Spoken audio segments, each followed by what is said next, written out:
Hello students, बेटे ये video उन लोगों के लिए है जिनका ये वाला टॉपिक छूट गया था या जो इस वाले टॉपिक की लाइव क्लास अटेंड नहीं कर पाए थे, उनके लिए ये वीडियो है।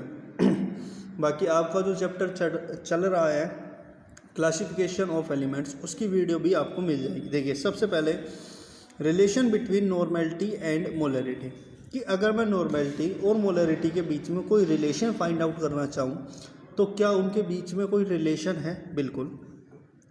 तो सबसे पहले हम नॉर्मेलिटी का फॉर्मूला लिखेंगे। नॉर्मेलिटी का फॉर्मूला क्या होगा? Number of equivalent divided by volume of solution in litre. आप जो नॉर्मेलिटी का फॉर्मूला लिखेंगे, क्या लिखेंगे? जो मैंने आपको बताया था कि number of equivalent divided by volume of solution in litre. उसके बाद आप मोलरिटी लिखेंगे, तो मोलरिटी आप क्या लिखेंगे? Number of moles of solute, कि सोल्यूट के कितने moles divided by volume of solution in litre. ये आपका फॉर्मूला होता है नॉर्मेलिटी का और मोलरिटी का, जो मैं आपको बता चुका हूँ। उसके बाद अगर हमें नंबर ऑफ इक्विवेलेंट गिवन ना हो, या नंबर ऑफ इक्विवेलेंट का मतलब क्या होता है? तो नंबर ऑफ इक्विवेलेंट होता है given mass of solute divided by में इक्विवेलेंट मास ऑफ सोल्यूट। ये होता है आपके नंबर ऑफ इक्विवेलेंट निकालने का फॉर्मूला। सेकंड, अगर वॉल्यूम ऑफ सॉल्यूशन लीटर में ना हो, ml में गिवन हो, तो आप ml से लीटर में कन्वर्ट कैसे करेंगे? आप 1000 divided by volume of solution in ml लिख देंगे। इस तरीके से आप इसको करेंगे।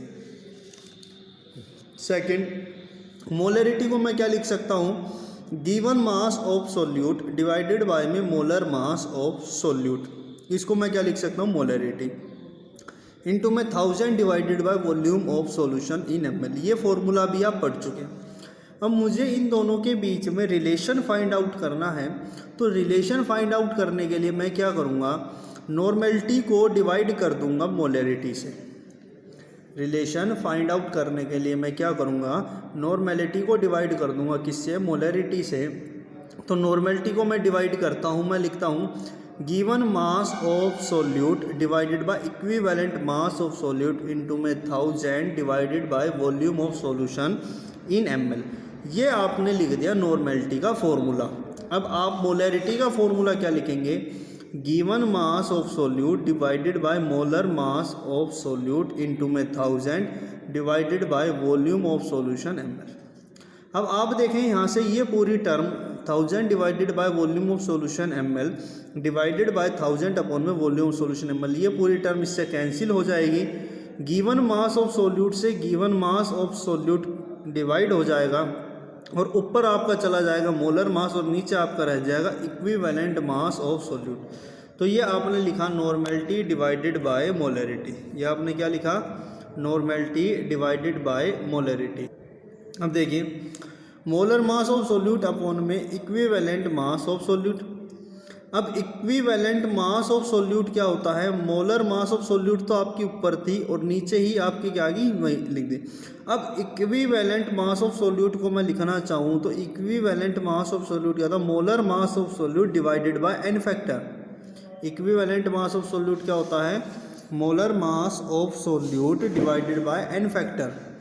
तो यहाँ से आप क्या करेंगे? मोलर मास ऑफ सोल्यूट से मोलर मास ऑफ सोल्यूट आपका कैंसिल हो जाएगा, और जो n फैक्टर है वो आपका कहाँ चला जाएगा? ऊपर चला जाएगा।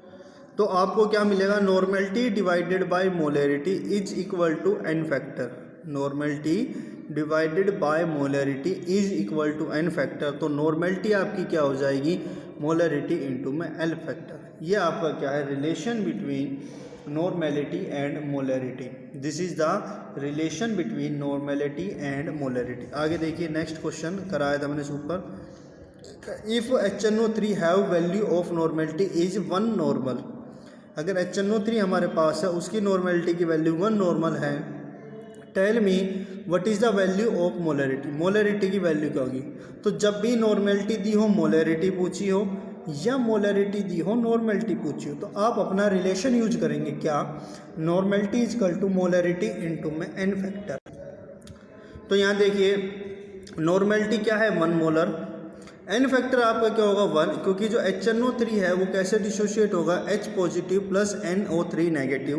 तो जो बेसिसिटी आएगी, बेसिसिटी क्या आएगी 1, क्यों, क्योंकि इसने एक H पॉजिटिव आयन को रिलीज किया। तो नॉर्मेलिटी इंटू में मोलरिटी इंटू में एन फैक्टर, तो नॉर्मेलिटी क्या हो जाएगी, मोलरिटी के बराबर। मीन्स जितनी नॉर्मेलिटी होगी उतनी ही इसकी क्या होगी, मोलरिटी होगी। सेकंड देखिए, if H2SO4 have 2 molarity, H2SO4 की मोलरिटी कितनी है 2, then calculate the value of its normality, इसकी नॉर्मेलिटी की वैल्यू कितनी होगी। अब you know that H2SO4 dissociate 2H positive plus SO4 2 negative ion, n क्या है 2। तो नॉर्मेलिटी का रिलेशन या नॉर्मेलिटी इंटू में मोलरिटी इंटू में एन फैक्टर, तो मोलरिटी कितनी है 2, एन फैक्टर कितना है 2, तो जो आपकी नॉर्मेलिटी होगी वो कितनी होगी बेटे 4, जो आपकी नॉर्मेलिटी होगी वो कितनी होगी 4। तो इस तरह के आपके क्वेश्चंस आते हैं इसके ऊपर। टॉपिक इजी है। जो ये लाइव लेक्चर अटेंड नहीं कर पाया था, ये जो पहले नहीं देख पाया था, उसके लिए ये वीडियो बनी है। Thank you very much.